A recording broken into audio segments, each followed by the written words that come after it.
Aloha Nui.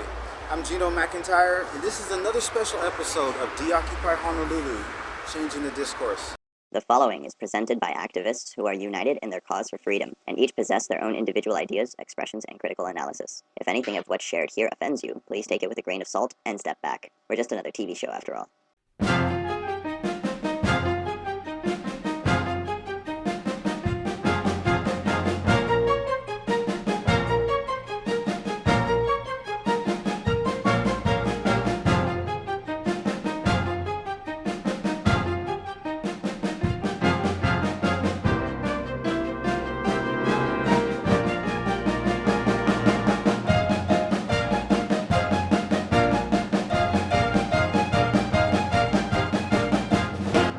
Hello everybody, welcome to Deoccupy Honolulu, Changing the Discourse, CTD TV. Here we are today again with Liko Martin, who has joined me, and we are doing this kind of guerrilla style in my living room. I hope you guys enjoy. I think the first thing that I want to say is that this is the first show that is being taped this year, and I guess recently we've celebrated, or we've acknowledged the 123rd year of the overthrow and supported our queen with a vigil down at Ōlelo Palace. It was excellent. They had two separate marches converged on the Ōlelo Palace, and although hundreds upon hundreds of people showed up, I don't think there was much, if any, media coverage. It was a great event though. I think, did you play some music? Yeah, we played, it was really great. We sang Hawaii Pono'i, which I think is really appropriate, though being the composer of All Hawaii Stand Together to kind of a historic context and the appropriate context for reinstating the independence here in Hawaii. And it was really a great event. Of course, thank you to Hank, and I hope he's recovering. Had a little exhaustion there. It takes a lot of energy to carry the weight of this. So, and you, Kelly, and Oren, the performance there, and really have to congratulate you folks, and as well as everyone else who's been doing everything this last year. Was totally eventful with Mauna Kea, a temporary victory, and so where do we go from here? I think that's the question. And, Well, before we get into your solution, or it's like let's just finish this part. So if you want information about the vigil, if you can search vigil at Ōlelo Palace 2016, and it should pull up the Ustream and later on the YouTube videos that will be made. As far as right after, or I'd say the day after Sovereign Sunday, was Dr. Martin Luther King Jr.'s march out here in Waikiki. And for the last several years, I'd say about the last 10 years of the 25 years that the MLK March has gone through in Waikiki, the Hawaii flags have always marched in front of the U.S. Color Guard. This year, the whiny, grumbling, lying U.S. Color Guard made up a fallacious story and did not want the Hawaiian flags, the kingdom flags, in front of the U.S. flags. And they grumbled so much that we were asked to kind of like go to the back of the bus. First we were told that we could march behind the Color Guard, then after the mayor, then after a church group, and then after this, and then after that. And we just didn't feel invited, so we just didn't do it. I should hope to have the organizers, Marsha Joyner, on this show. That would be good, and we could discuss that and how to move forward with that. Also, it's been a great contention with some of the participants. The amount of patriotic American songs that are played during MLK, when he wasn't for a large military or for occupation by military.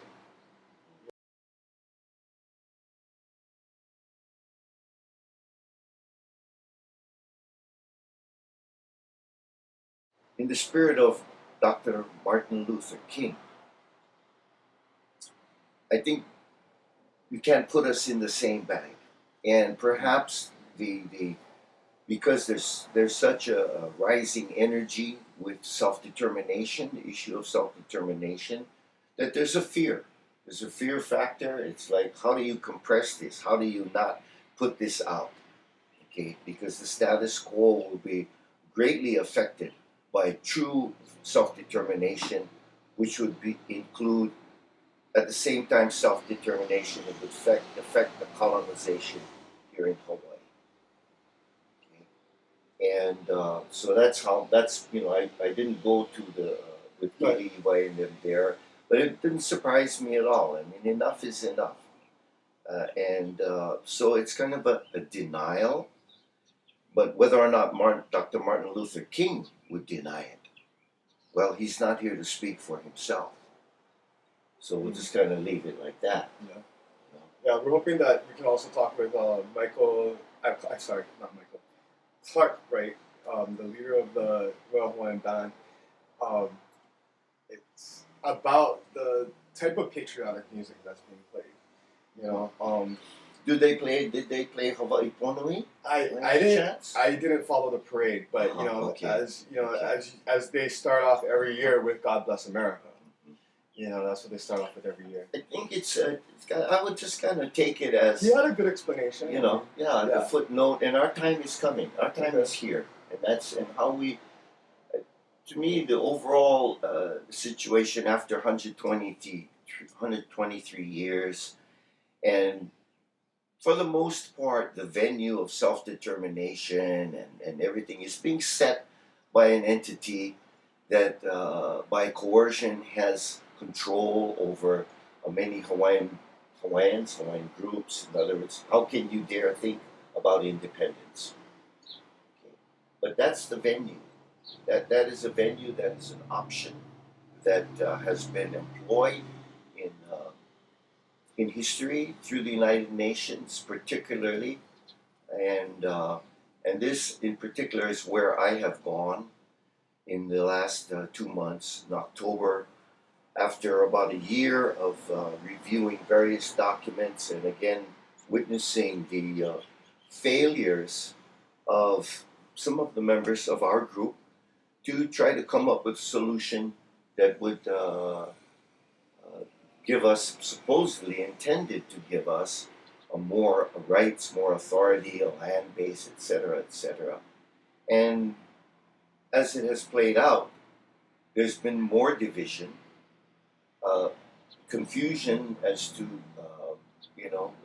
competition, division in the ranks, my group, your group, and until we come up with a solution that respects every person as an individual and does not put one group over the other group, I think we're going to continue to have these problems. But it supports really the status quo, and that's the thing that we have to be aware of. It's that, it's like we're likened to gladiators. It's almost being treated as where one group is a gladiator group and they come up and see how strong they are, see how they last, and we're kind of being laughed at, I think, locally. As long as we're confused, the status quo is fine. Okay, I wanted to mention one more thing, and then I want you to, for the rest of the time, talk about your project. Okay. Recently, we've had the Dildo Militia up in Oregon with guns, destroying First Peoples of Turtle Islands artifacts, or I guess the Native Americans of that area, their artifacts. And the government refuses to do anything. However, locally here, it's like if we march against APEC, or we protest at Thomas Square, or we have peaceful vigil at Mauna Kea or Haleakala, we're immediately hauled off to jail. And it just strikes me as, wow, just absolutely wrong. And I know that you can agree with me. I really don't want to stay on this topic. I just wanted to mention it. Well, it reminds me of, I've seen and I've studied, I wish I could study more of the footage. Let's take South Africa. This is the kind of pattern, you know. Many people don't know that the Hawaiian Homes Act was patterned after apartheid in South Africa, 1920. And these are the types of actions that are impacted that were put in place in South Africa. You know, Nelson Mandela, he spent 25 years there in jails. This is how it's done. Okay, when you have an occupation entity and you have colonizing a military occupation which supports colonization, and now we become subject to that kind of brutality, sensitivity to basic human needs, which is shown in the treatment of the homeless, which, you know, is, I mean, where do you put them? Thank God this is not overt as Nazi Germany was. But if you put us in that context, we'd be hauled off. The prisons are full. This is, and people are not looking at why this has happened. Why? Where are the homeless coming from? Why? And of course, that's a whole another issue to discuss that, because you have to look at the administrative dysfunctions, the administration of policies that are not conforming to compliance with human rights treaties, and the type of treatment and administration that subjects the resources of Hawaii to depletion, diversion, and although there are efforts to reforest the mountains and all of these great things, okay, what about the treatment of the people who live here, who are the real fabric? We've been, advanced. The West has come here. The Americans have come here. My father was an American immigrant, and we're sort of caught between East and West now. And so I think of the Hokulea. Some of the kupunas, when the Hokulea made its maiden voyage down to Tahiti, and politics became part of the issue, it was like, what direction do we sail? Do we sail for the star of happiness? Or do we just sail around in a circle? And we watch the world go by as it comes by upon our dear Hawaii. What direction? So, for the last year, since the last year's event, there were some volumes of documents that were collected by Layla Hubbard, even bless her heart. And you used some of these documents to create something else? I chose to go through them, being very familiar with many of the documents, but not having the hard copy. And so I spent about a month going through them. There were boxes and boxes, and not really knowing what I was looking for, but pulling out certain documents that were pertinent that sort of remind us of what trail we were on, where we had gone, where we found out that we couldn't go there. Knowing where not to go is very important. And I feel that this recent developments with Naiaupuni and the efforts by the Interior Department to set up a government relationship with people in the Hawaiian community, don't even say Hawaiian homes, is showing us the limitations of not including the whole group.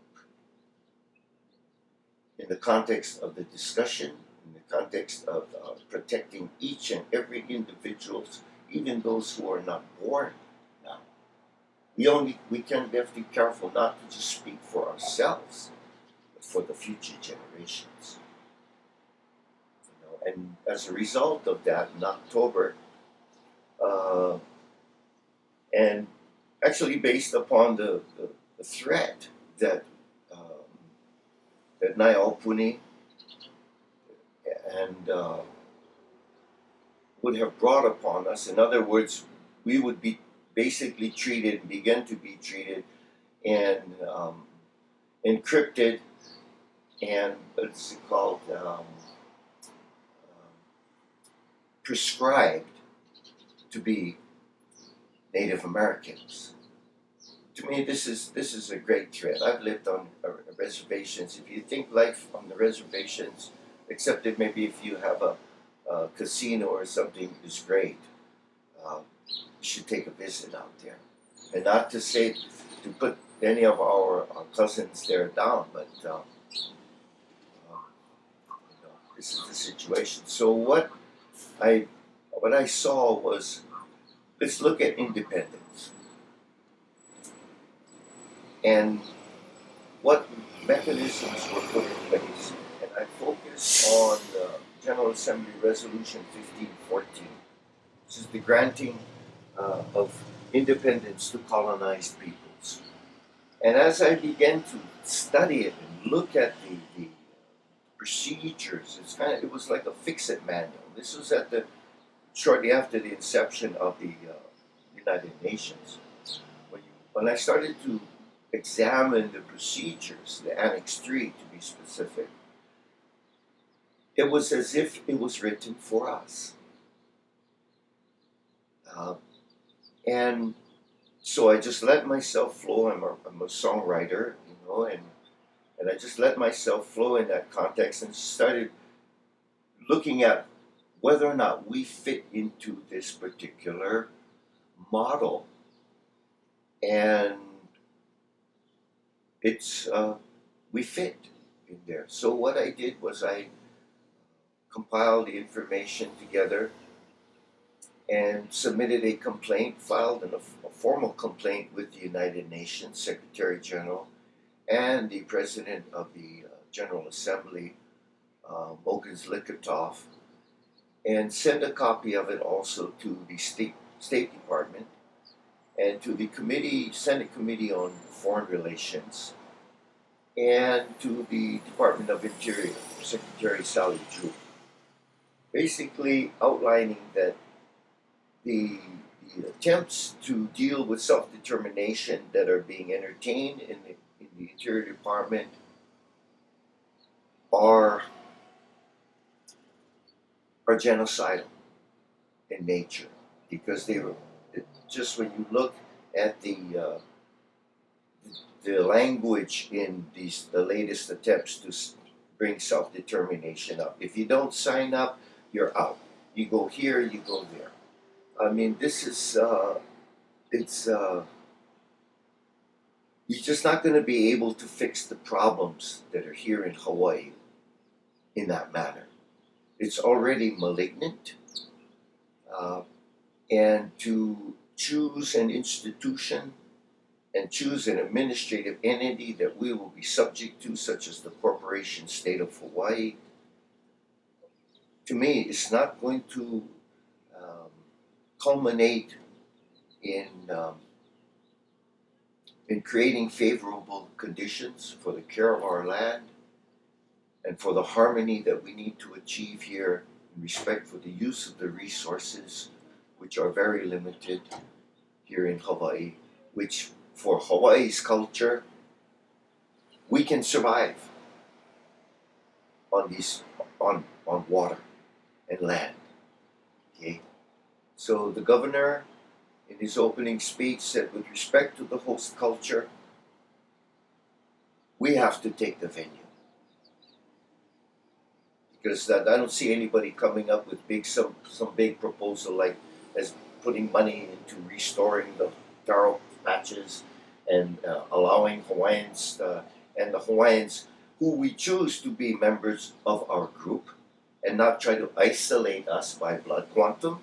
I think it's really an insult to the fabric of humanity, and but there's no big real effort to really support the culture. If you and we're always for the most part coming up and having to confront another water diversion, another desecration. I call it Deception 106, where in my particular case, they were doing some highway improvement on the island of Hawaii, and they're looking for lineal descendants. And so I answered the call, and I'm thinking that, gee, I will really have something to say. The bottom line was that you're talking about a payoff. You're talking about compensation, and whatever customs or traditional rights under Article 12, the bylaws of the corporation, it says we're subject to the state historic preservation officer, who happened to at that time be William Isla. But it doesn't matter. We became subject to that. And so it's really a front. It's really a front to the dignity of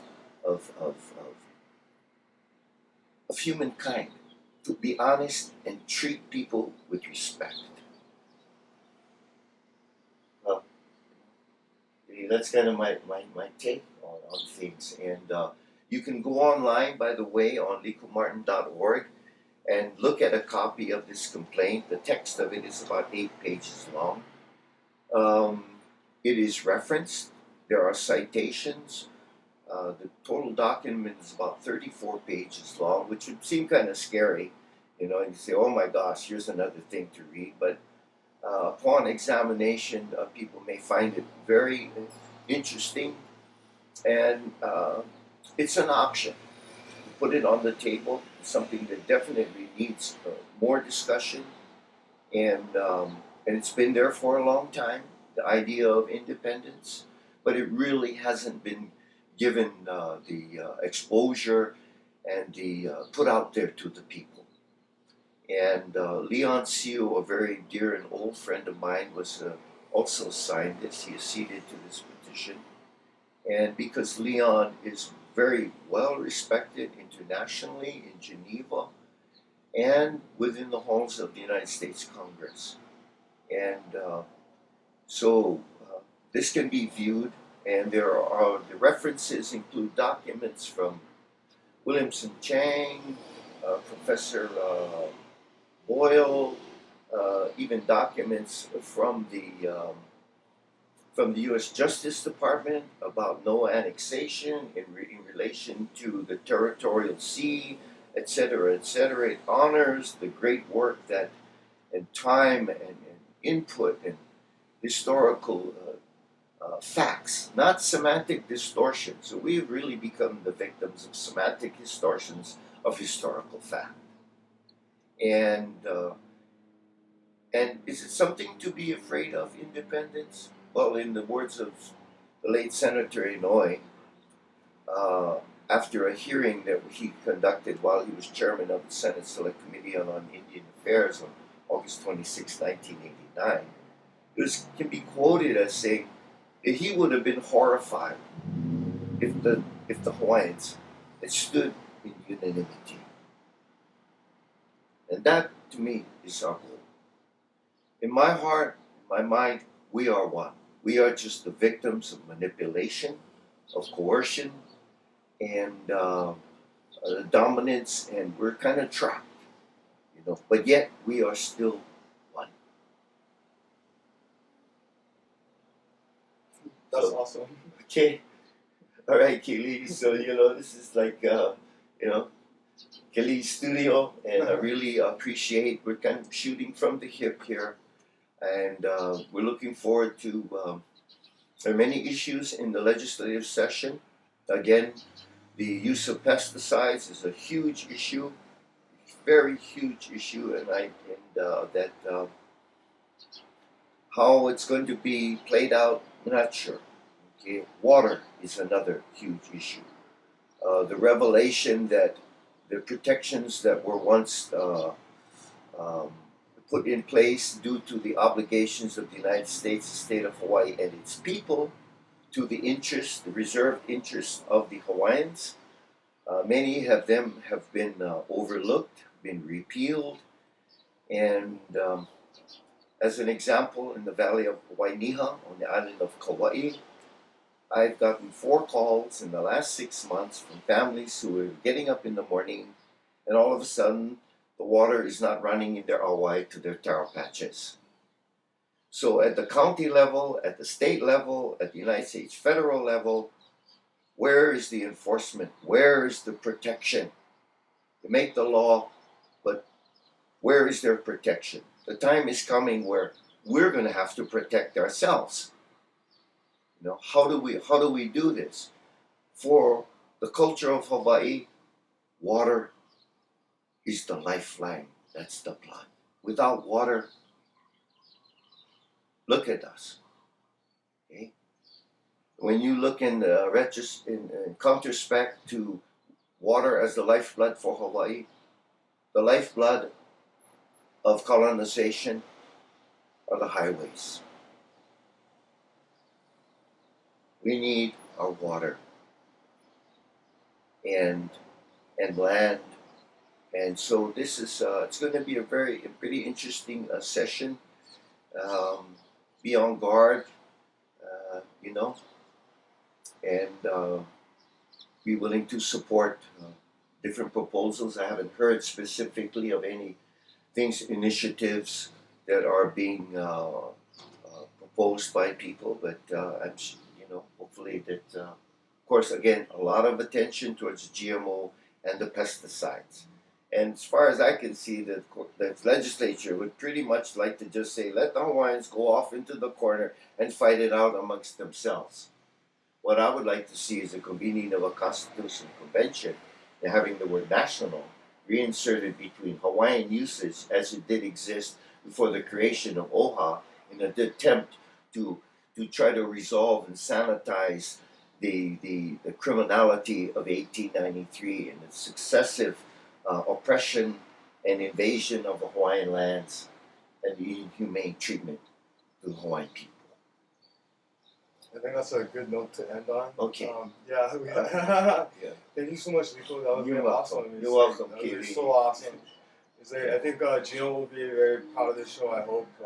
Thank you, Gino, for not only starting the show, but encouraging the continuation of it. And let's see. I guess that's about it for now. There might be some clips inserted. I don't know yet, but please enjoy and spread the word. Okay, Aloha. word kulike kako. Kulike kako, it's time to stand up and be counted and recognize each other. Okay, kanaka. Lokahi. Recognize each other, love each other. Okay, because unity is our strength. With unity, it's like in the words of Manateale, who was passed on, who recorded Hawaii Loa Tulike Kato. He said, Tutu man used to say, all or nothing.